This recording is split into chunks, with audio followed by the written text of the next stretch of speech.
Hello, everybody. Welcome to Genesis Office Hours, episode number 45, where I'm live with the man himself, Nick the Geek. Nick, how you doing? I'm well. How are you doing, Carrie? I'm all right. I can't wait to get chatting with you today. But before we get to that, I would like to mention our generous sponsors for the show. The first is the Utility Pro theme, which is just a self-serving sponsor ad. It is a theme for the Genesis framework that boasts full accessibility support and is translation ready. And you can check that out at cdills. Wait for it. I was like, is it a .me or a .com? I have too many freaking domains.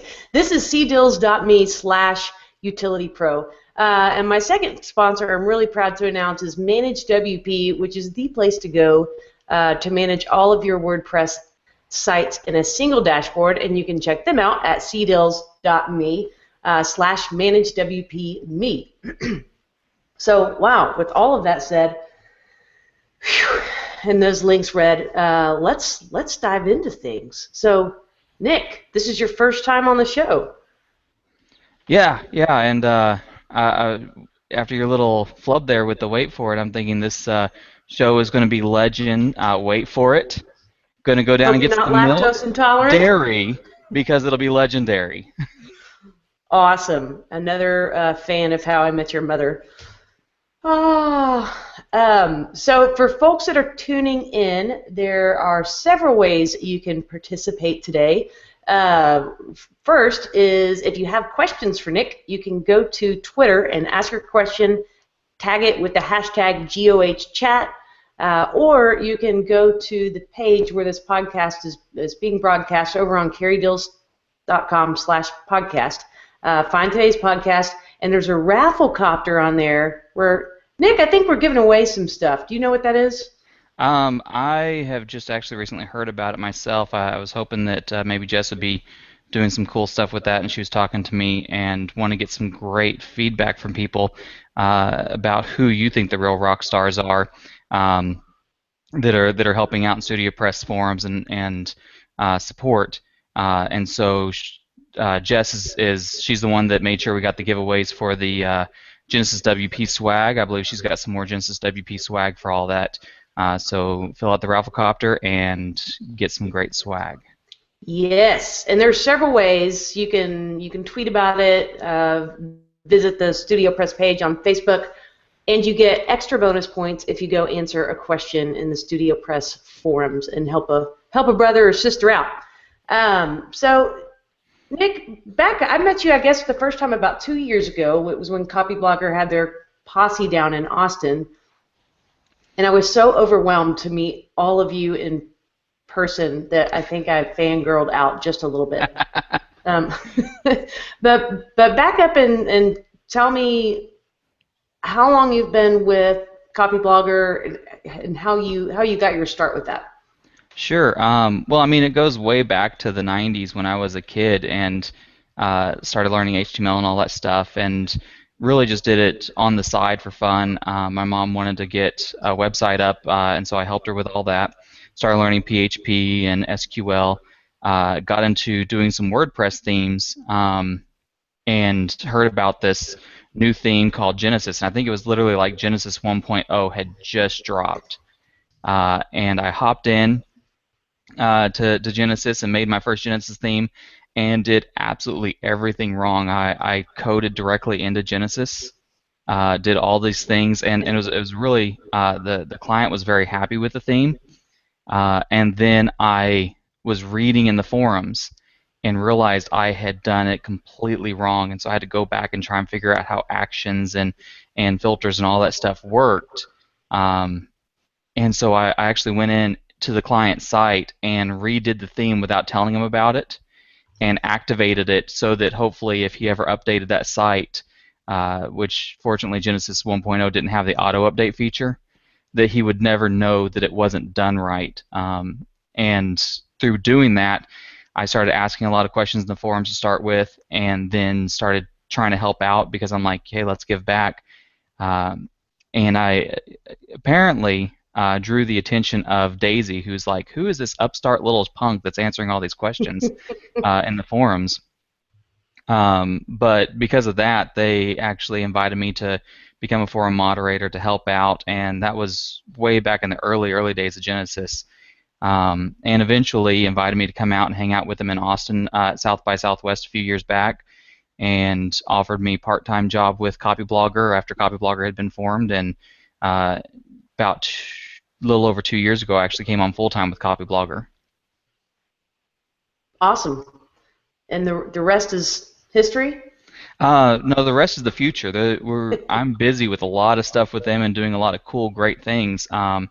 I did support with Copyblogger for a long time, helped out in the support forums originally, and then they moved over from the support forums to a combination community forum, which we have at studiopress.com /forums, along with the actual one-to-one support via email system. And they have a really integrated system that they do that with and provide excellent support. Worked with them for years in there doing support, and occasional things where a lot of times it was Brian coming to me, hey, I'm trying to get this thing to work in this new child theme, and I don't know how to do it, and I don't want to pester Ron and Nathan to do it. Can you fix this real quick? And so I would work up some fix for them. And from there, they said, hey, why don't we just bring Nick in as a full-time developer, because we're doing this Rainmaker project, and we want to make sure that we have enough people available to get that going. And so that's what's the past about a year ago, I came on full-time as a developer for them, and that's all my time right now. Wow. And you're a youth pastor as well, so... Yeah, I'm actually sitting in my office at the church right now. So yeah, I do full-time youth pastoring. I'm running about 90 to 100 hours a week between doing development work and youth pastoring. Got a great event tomorrow night. I literally just finished a planning meeting from that, came over here and hopped on the call with you. We're going to be doing a lock-in tomorrow that's going to be running from 5 p.m. to 5 p.m. on Saturday. And so basically sometime after that, I'm going to go to sleep until Sunday morning. Wow. Man, well, you've got a full plate, and then you have, how many kids do you have? We have 4 kids now, my wife and I. My wife has left the room for now. I think she's afraid I want to put her on camera. But yeah, we've got 4 kids. Courtney is the oldest. She's 11. She's in the middle school for the first time this year, which is a experience I'm not ready for in my life. I'm still ready for her to be that little baby that I used to walk to the sitters.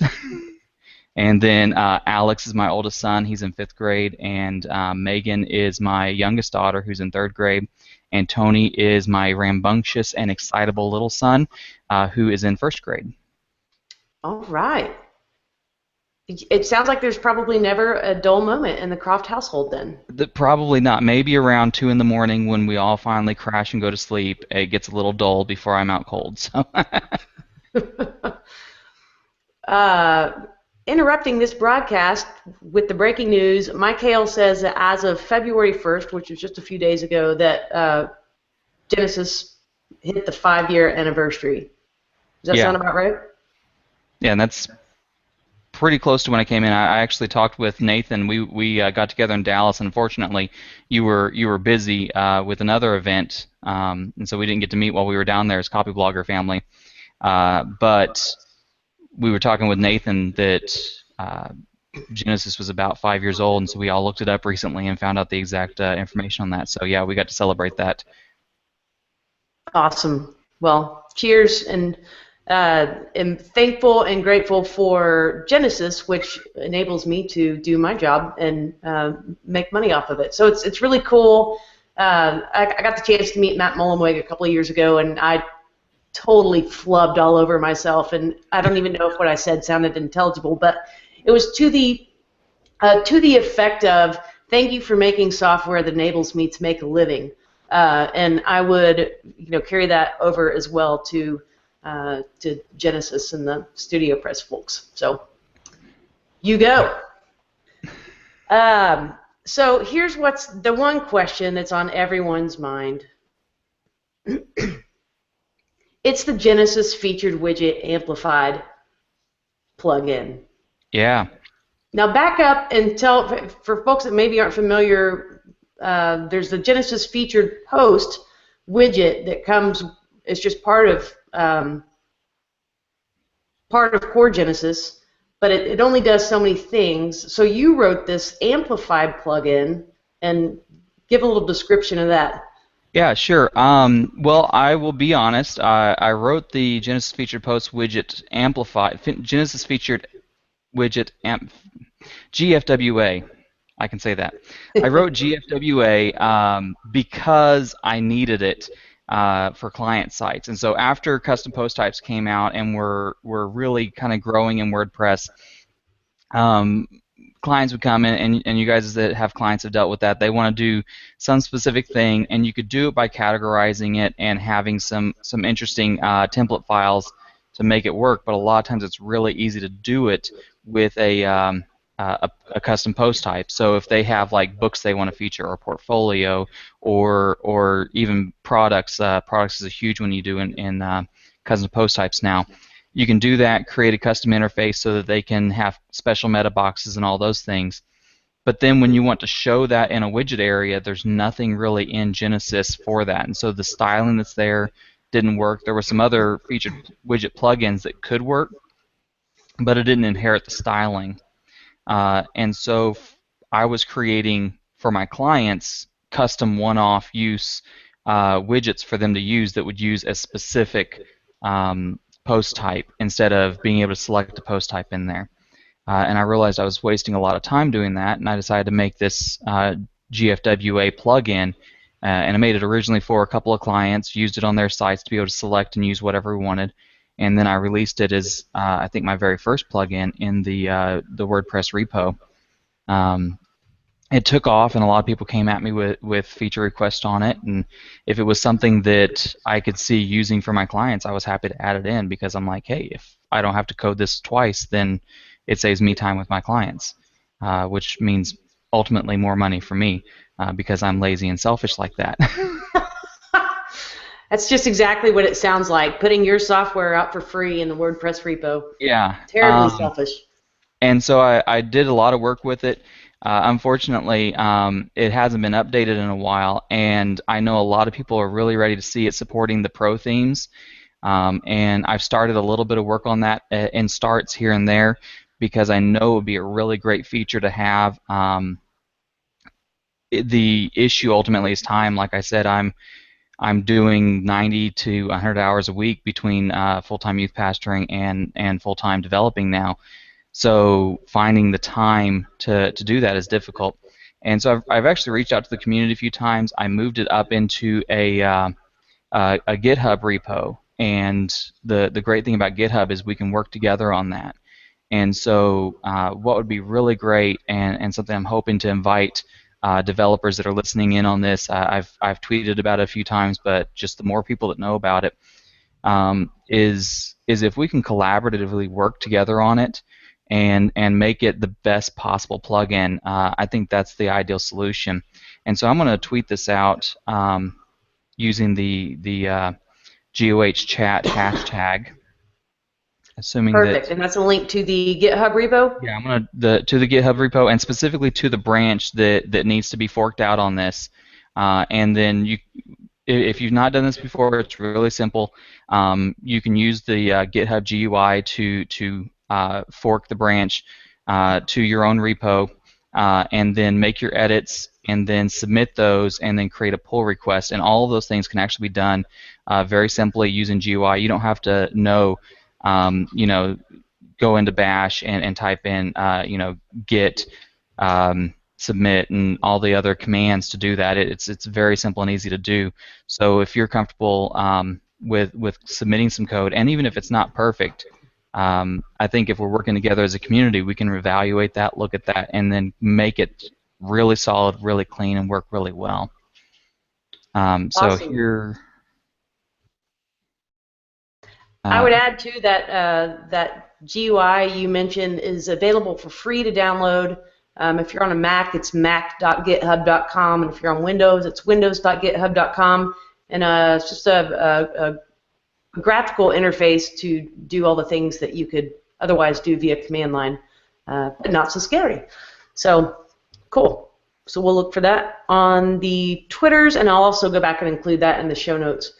So I know there's a riff on your GWFA, woo, that's hard to say, plugin by Joe Waltham, and it includes support for custom post types, which is pretty cool. So I don't know if she's working in conjunction with your branch or not, or if that's a totally separate. Yeah, I saw that recently. I know a couple other people have created similar plugins.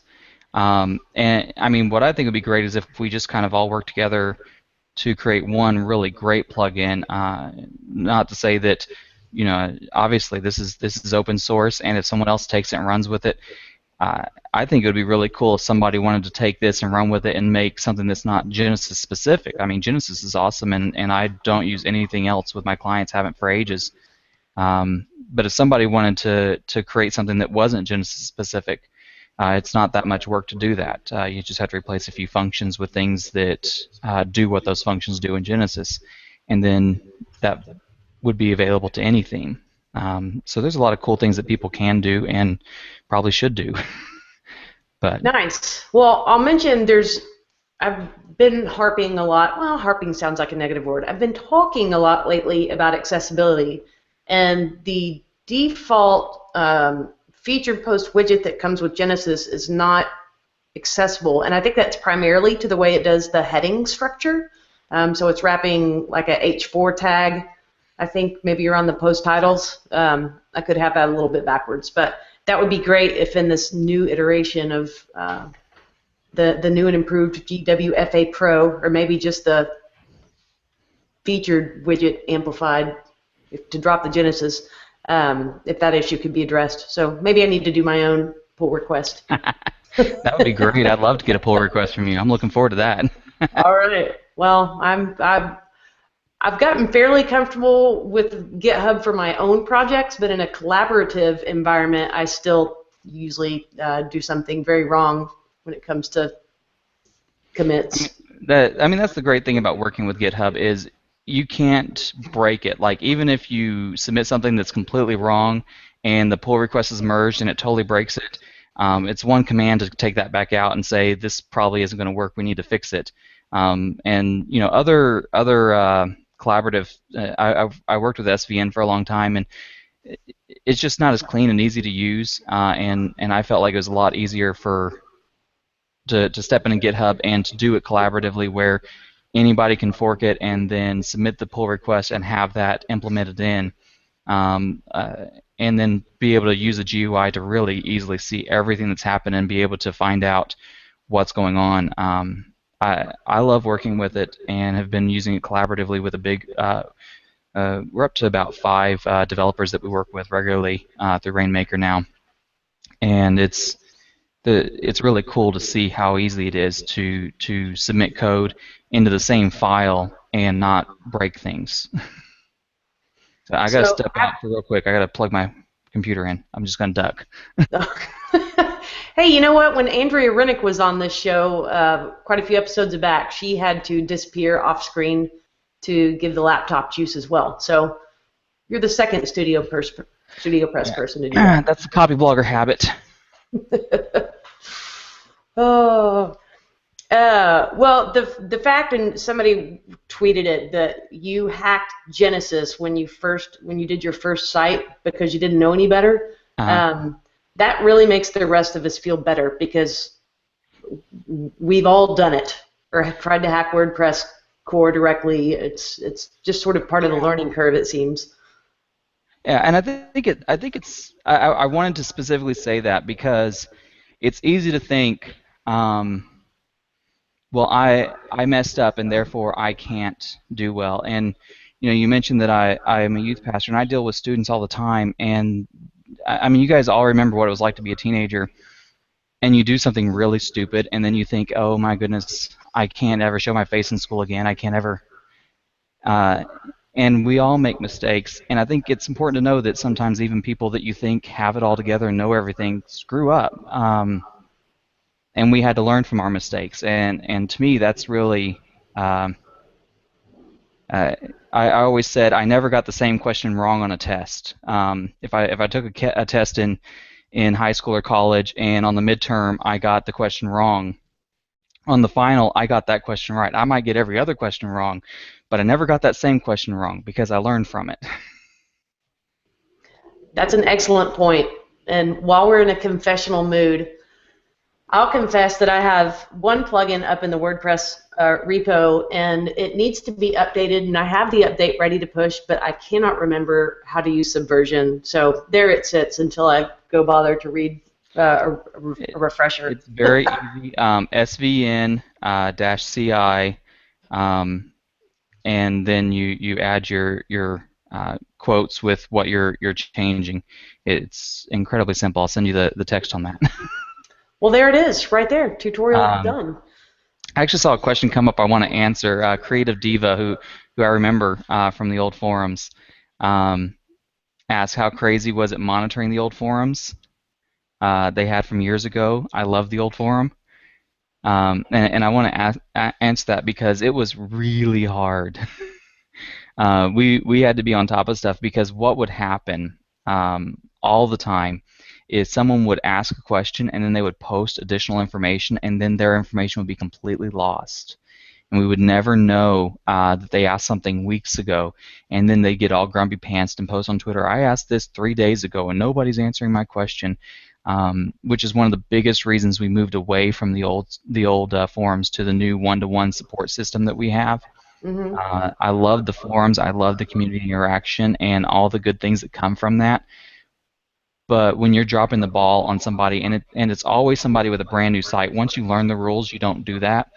But it's a new customer that does that, and it was so painful for me as someone that really was passionate about supporting the people, to go. I'd really dropped the ball on them and made them go.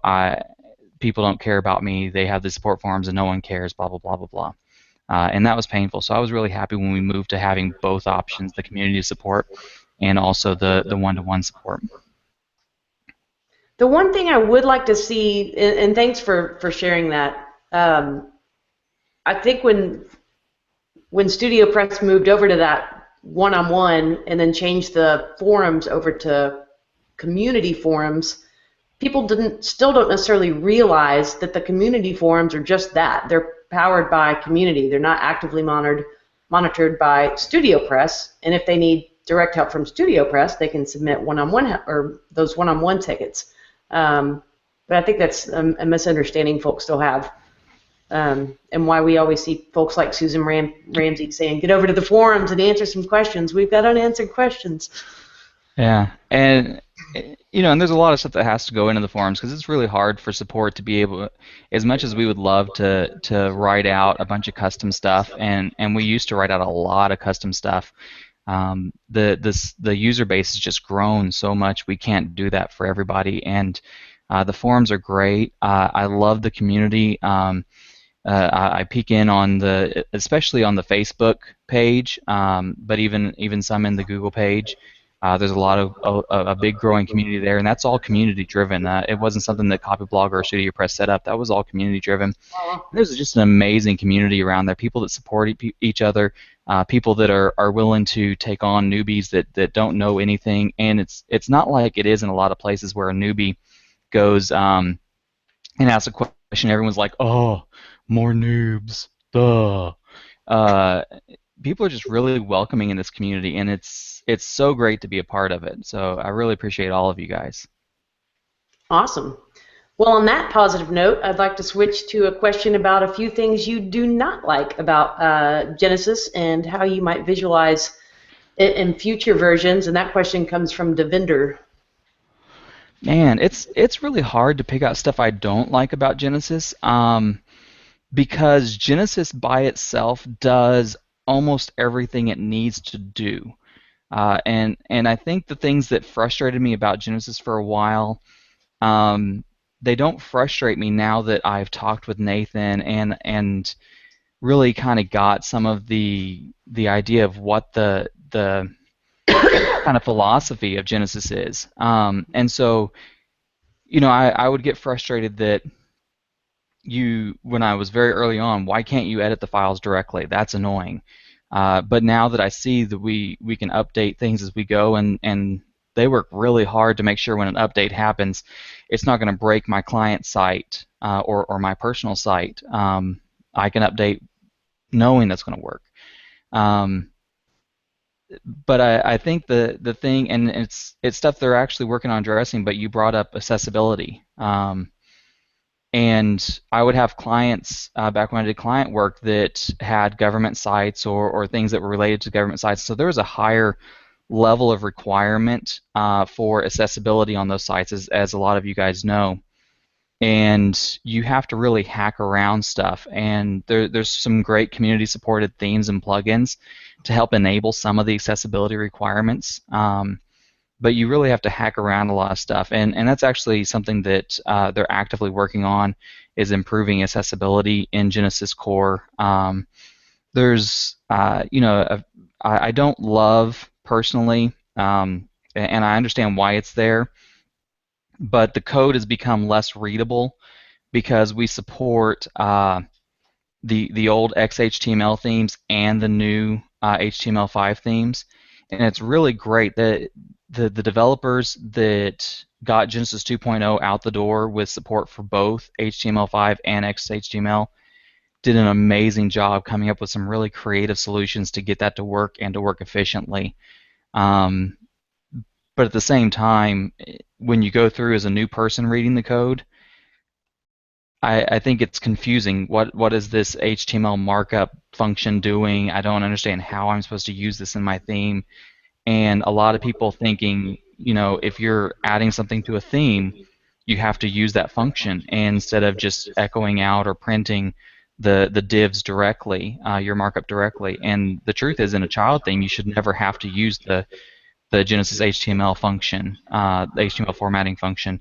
That's really specifically only there because the Genesis theme needs to support HTML5 and XHTML. So it should only be used in Genesis Core or in a plugin that's supporting both the Pro themes and the older XHTML themes.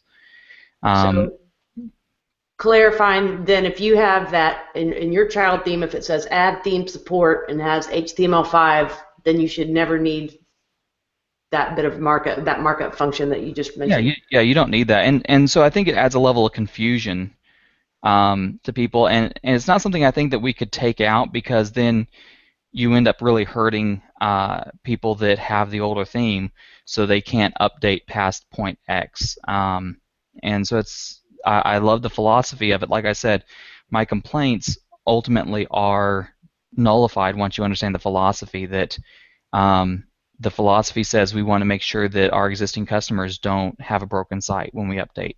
The philosophy says that we want to make sure that a lot of people are like, well, why doesn't Genesis directly support drag and drop design functionality?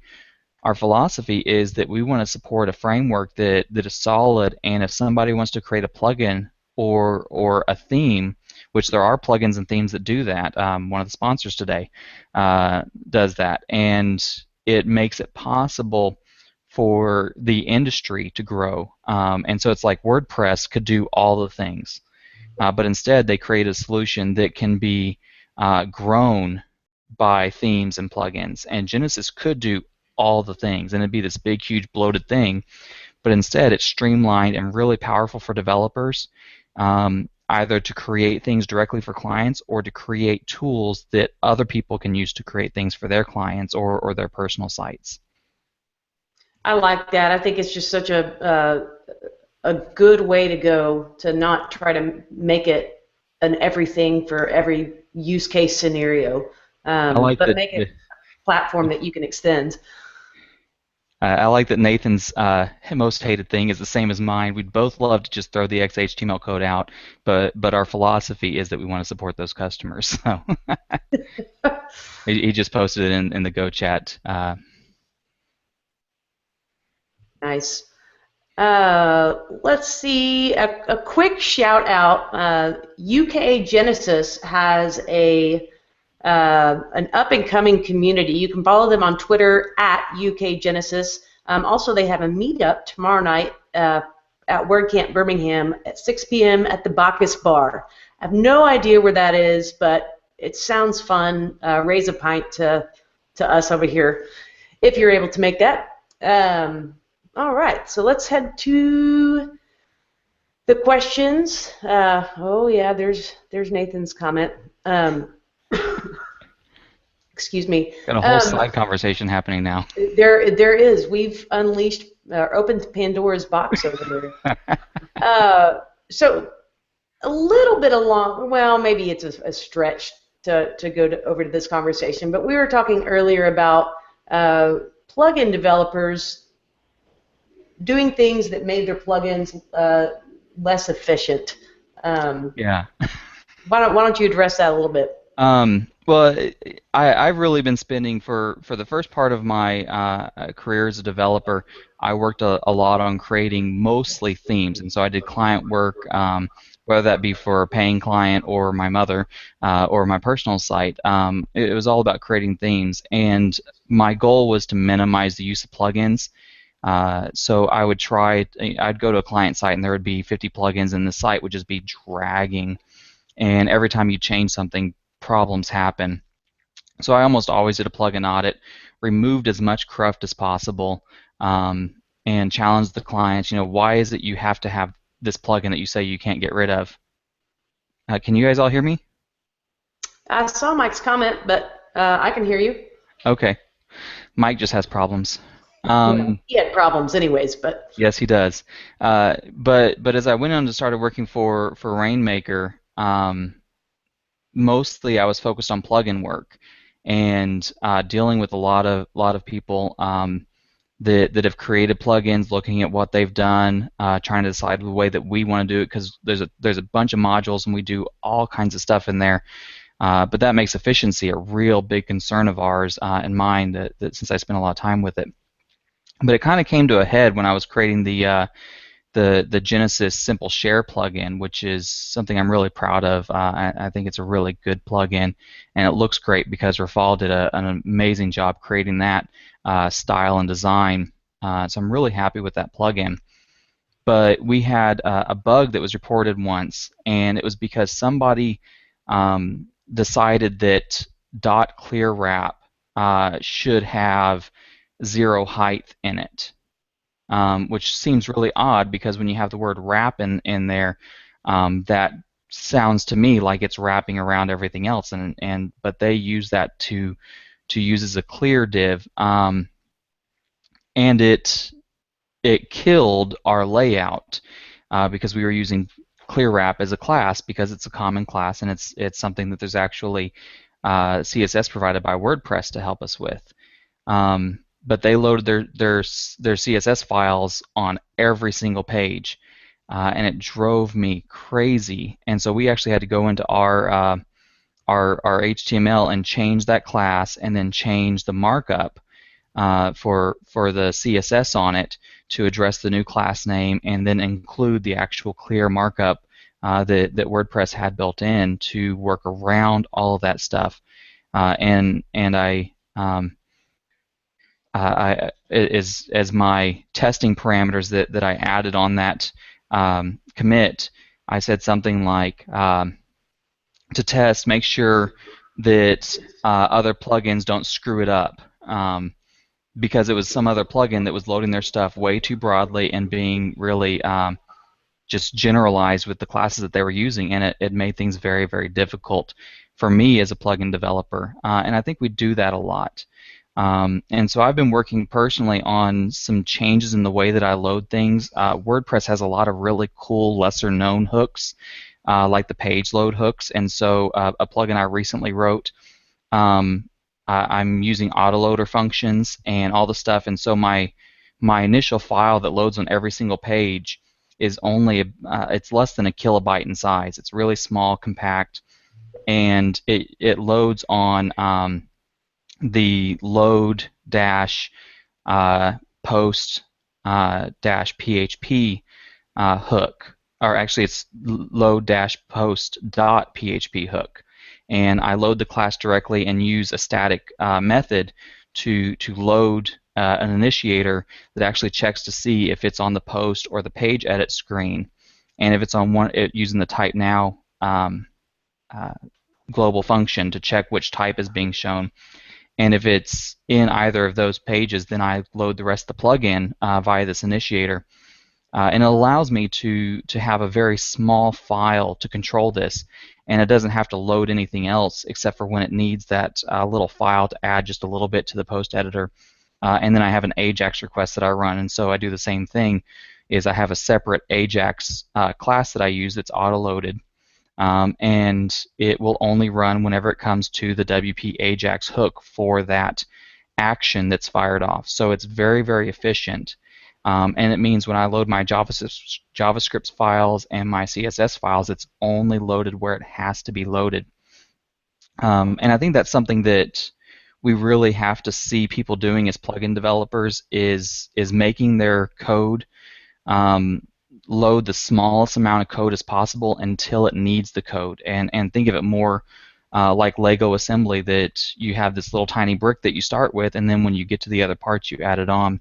And WordPress has a ton of really cool hooks built in that if we're using those correctly, there's style hooks, there's the load hook, and a few other things like that that actually tell you what page you're on, so you don't even have to load functionality to say, is it this page first? You just use that hook, and that hook only loads on that page, which is, I think, much more efficient and much cleaner code. I think that sounds like the next tutorial over on your Nick the Geek site. I was actually kind of hoping to have that tutorial published before the chat so I could link to it with, instead of trying to walk everybody through all this over audio. But yeah, that's one that I'm actively I've drafted up and I'm working on, and trying to create some shareable files that aren't coming from Rainmaker that show how to do that in a way that's efficient and elegant at the same time, and also very easy for other developers to read and see what you've done. Love it. Well, for those of you who are just tuning in, welcome to the show. And I've got Nick the Geek, a.k.a. Nick Croft, or maybe it's the other way around, Nick Croft, a.k.a. Nick the Geek. I think you had it right the first time. We're talking all sorts of things today. If you want to send Nick a question, you can do so at #GOHChat. If you want a chance to win Genesis WordPress swag, there is a contest that ends today in about 12 hours. And to do that, go to carriedills.com/podcast and find today's episode. And there's instructions on there. Nick, so what's the URL where people can follow your tutorials? Let me share that over there in the chat. It is Designs by Nick the Geek, which is not. I think I would change that if I were to go back into client work to something else, and I don't know what that would be yet. Because I don't really consider myself a designer. I went with Designs by because I think people looking for someone to create a site are looking for designers in the outset. And I prefer to know designers that can make things pretty, like Rafal does an amazing job. But anyways, so my tutorials are Designs by Nick the Geek /tutorials, and then probably the most famous one is the Genesis Framework, Genesis Explained series. And so I'm going to tweet both of those real quick. I love that series. Excuse me, I love it so much that in one of my Lynda courses, I referred ad nauseum to your series. I probably just should have said, "Hi, I'm Carrie Dills, and for this course, please just go read Nick's series." The end. But it really is a fantastic introduction to understanding hooks, how action hooks and filters work, and not really, I mean, specifically in the context of Genesis, but really it extrapolates out to those greater WordPress concepts as well. And Jackie asked a question that's right along these lines. And what would be the most common kind of stumbling blocks that people have when they're trying to grasp the concept of working with actions and filters? Oh, I talk about that some in the Genesis Explained tutorials because I really kind of lay out my experience, and I do talk a little bit about how the fact that I really kind of screwed up that first theme and had to go back and fix it. Um, but I I I think the difficulty and is at least for me when I first came into it, um, was being able to remove my thinking one step away from the code. And as you work with PHP, it for me it was almost progression. When I first started writing, it was actually before CSS existed. I started learning HTML when you had to do all the borders and the widths and everything defined in the tags themselves. And then they divorced that from HTML, and so HTML kind of became more pure markup, and CSS became design. And so for me, I learned to divorce myself the markup from the design. And then I started learning PHP, and it was the same thing. You had to learn to divorce yourself from the markup from the content, because PHP is kind of about dynamically building your content, and so your markup is removed from that. Um, and when you start learning to deal with Genesis and the hooks, or WordPress and hooks, you have to learn to divorce yourself again from being able to directly access that markup. And that's a difficult process to make that first step, especially if you haven't gone through, like if you started with me back in the 90s learning HTML when the internet was really just starting to be anything, and AOL and everything was literally the world of the internet. If you started learning that and kind of learned to divorce the content or the markup from the style, and then the markup from the content, it was almost a little easier of a step. Um, but realizing that you don't go in and edit a file directly, but instead you say, I want to modify that. And even for me, for a long time, I had a difficult time, probably for 2 years, of really wrapping my head around filters. And if you go back and read the Genesis Explained series, I call filters black magic, because it's like with an action, you add or remove the action, and it's easy to understand that. And I use the Lego explanation in there. You just click a Lego into place and it's done.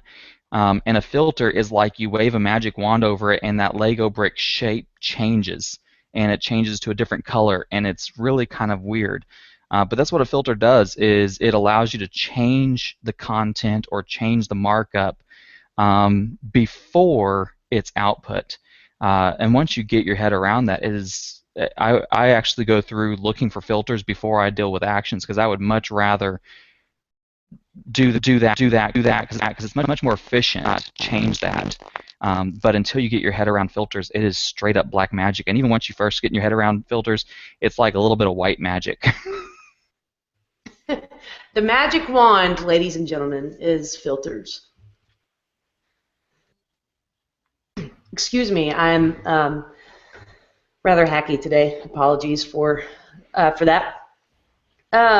We've had quite a few, switching gears just a little bit, quite a few people give props to your Genesis responsive header plugin. Um, I can guess the problem that plugin solves that you were probably hearing a lot, but how does that plugin work? And Sure. That's actually an interesting plugin because I don't have it in the WordPress repo.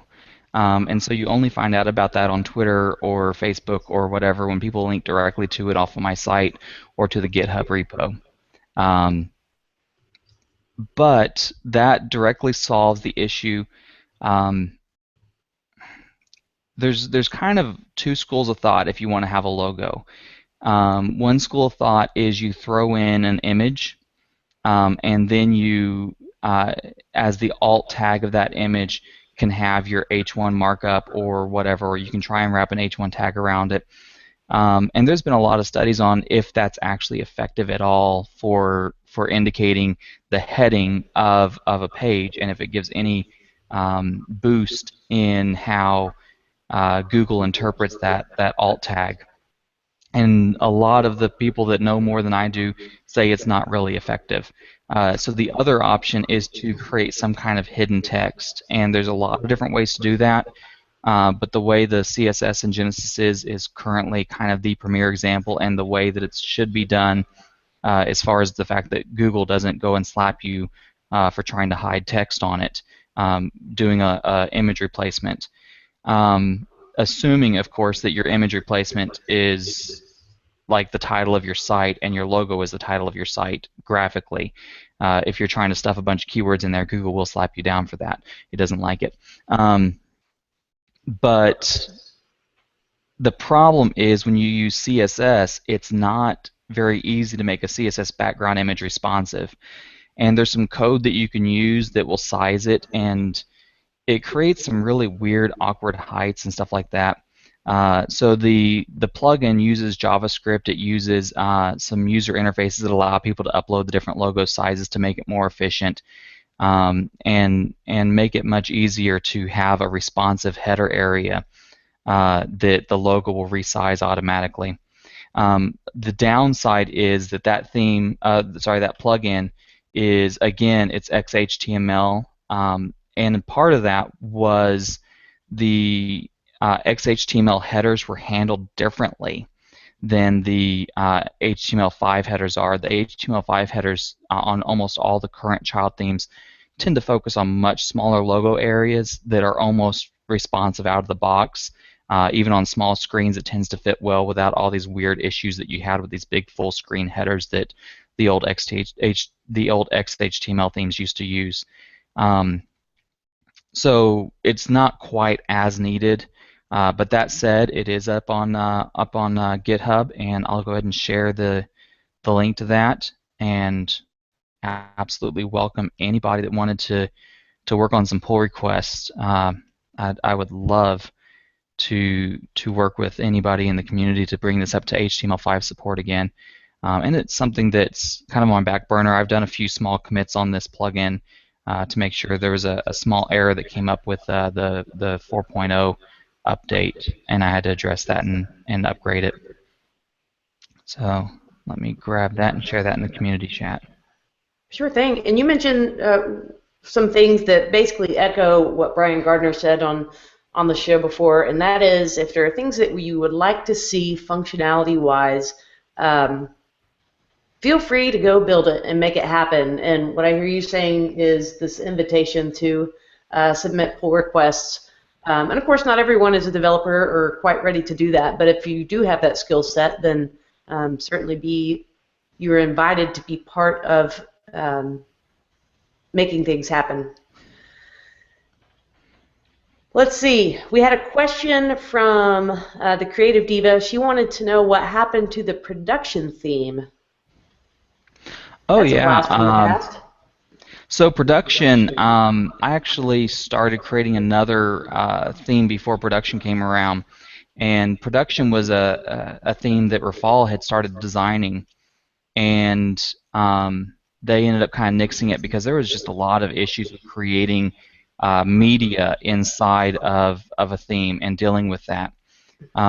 And so Brian offered me just like, hey, would you consider making this theme work?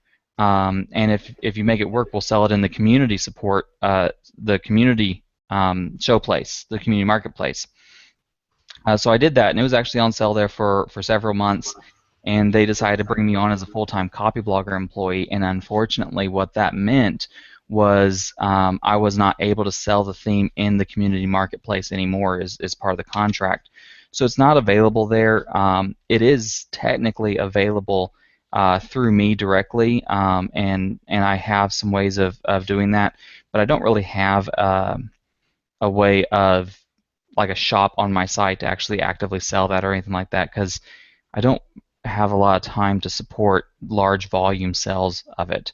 But I'm still supporting if anybody drops me a message and they're like, X is not working on the theme, I still support it directly to anybody that's purchased it from me in the past. And occasionally support questions will come in through the one-to-one support at Studio Press, and so they will contact me and be like, hey, the person is asking about this theme, and so I still have demos set up on it. I actually have some work on it to try and make it HTML5 compliant, and it worked well for the Genesis beta, and then that upgraded. And for those that don't know, the theme support changed on that, so now it's kind of half broken in HTML5, but it's a fairly easy fix if I ever decided to work on that. If you ever wanted to work 101 hours in a week. Yeah, yeah. I kind of try and guard like my day off is Saturday, and that's my family day, and that's the day that I would have to do it. But I guard that time because I do have 4 kids and a wife, and so we try and spend time together, watch movies together. We got them bikes for Christmas, and so getting them all out and playing on their bikes when the weather cooperates with us, which it hasn't been lately. But if I ever were to do it, it would have to be a Saturday. Fair enough. We've got a fun question from Devinder. He wonders, what is your favorite Genesis WordPress theme? And it could be either in terms of look or code or both. My favorite is probably Streamline Pro. That's what my site is based on right now. Is loosely using Streamline Pro. It's got a few other things in there. It's actually mostly using Streamline Pro. I've done very little to that theme. Rafal is an amazing designer, and I would love to see him create another theme. Brian does a great job. Lauren is also an amazing designer, and I love the stuff that she's done. It's a little too feminine for my taste, for my personal usage. But if I was still doing client work, I could see using a lot of the stuff that Lauren's been creating lately. Brian's been doing some really cool stuff with really wide, expansive openness. I've almost switched to a couple of his themes lately. If you've noticed on my site, I dropped the sidebar out about a year ago and started using it as just a straight full width theme, and I'm much happier with the look of that. And a lot of what Brian's doing is really geared towards that big, wide, open space that looks really great. So my favorite overall theme is probably Streamline Pro, but my second favorite is whatever the latest thing that's come out of Studio Press, because they do such a great job with the design and look of stuff. Lauren and Brian both. Jen does. A lot of people don't know this, but Jennifer is in the background really digging through the themes. She has some amazing stuff set up to find any little tiny hiccup. Looking for all the things and trying to make sure she actively tries to break the themes before we release them, and has some great tests set up to do that. And there's such a great team right now of getting those themes out there, and just increasing the white space, increasing the overall look, so that your content is the key and center focus.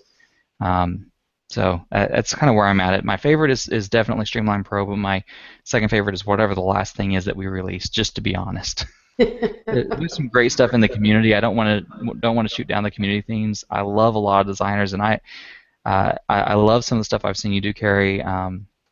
There's some great stuff I've seen from a lot of different designers in the community. I can't say enough about some of the stuff that I've seen out there, but I just really love the big wide open spaces that we're doing right now. So cool. Yeah, it is a nice move. I was looking back at some websites that I did in the early 2000s, and it's like my goal was to make the text as tiny as possible.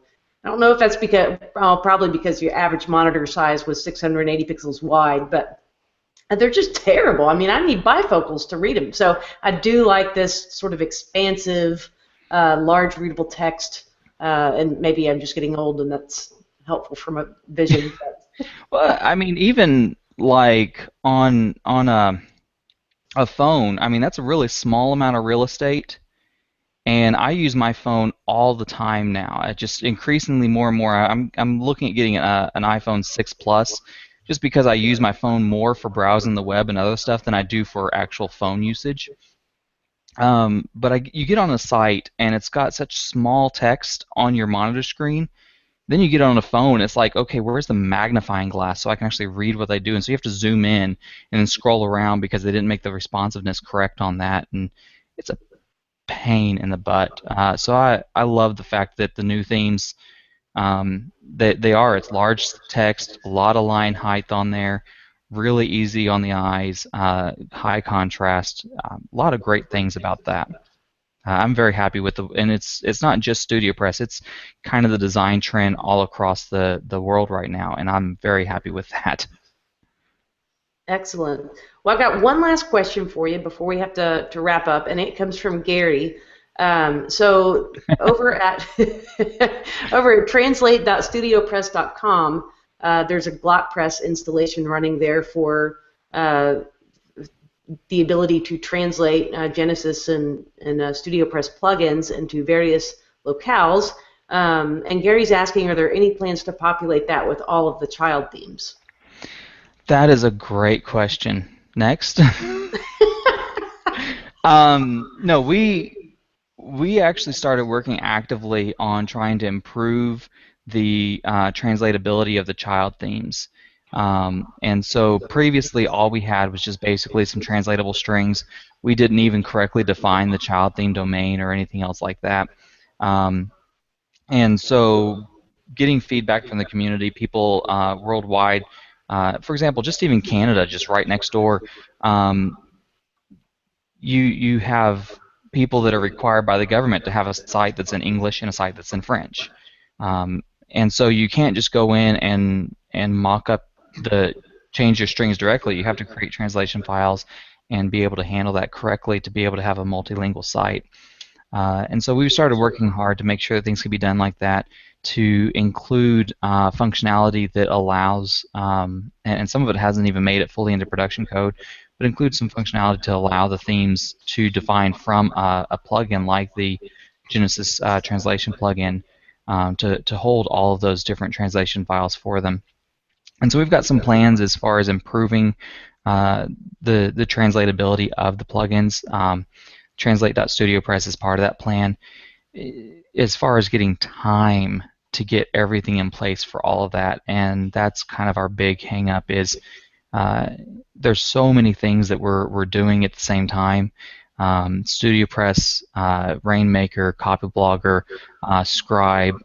We're actually actively trying to get some of the older things that we had kind of resurrected, tools that a lot of our customers really enjoyed that we had resurrected and brought back out.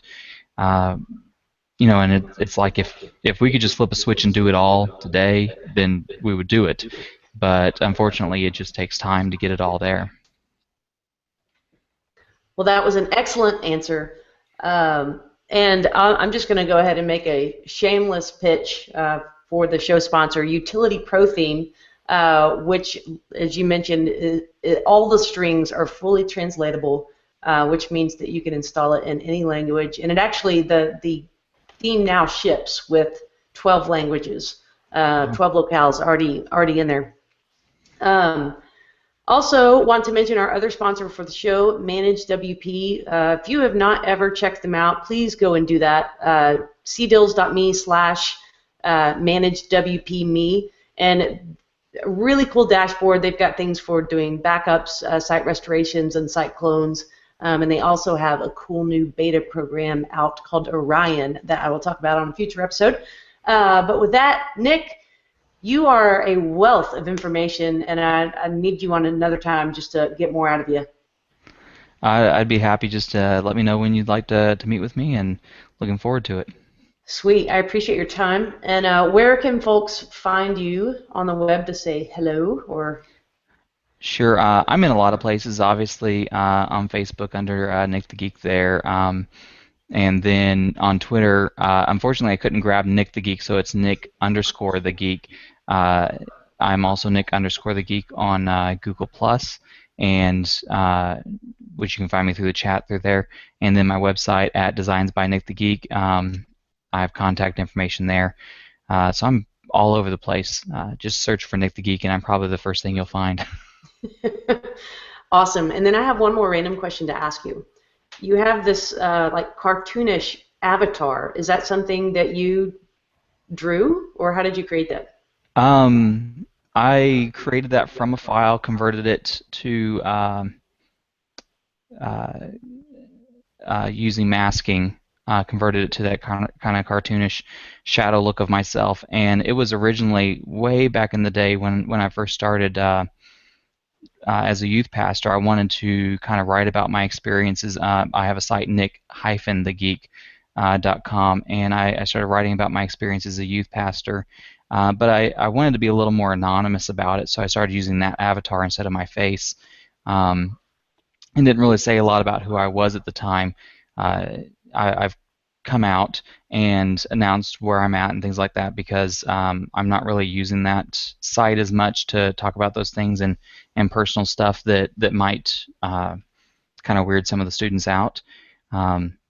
But at the time, I was thinking I might talk about some more personal experience and stuff, so it was all about being anonymous. And then I've just left it, even though I have obviously gained a lot of weight from the picture I used for that, and don't look anything like my avatar, because people just associate that with me, and it's easy to leave something because it's what people think of me. Well, all right. Well, you said you weren't a designer, but it sounds like you've got some good Photoshop skills going on. Yeah, I can press buttons until it works. All right. Well, with that bit of stage advice, we'll wrap up this episode of Genesis Office Hours. But thank you, everybody who listened and supported the support forums today. If you still, there's still a chance to enter the Rafflecopter for a chance to win Genesis WP swag. Nick, you're awesome, and I look forward to chatting with you again soon. Bye, All right, guys. thank you.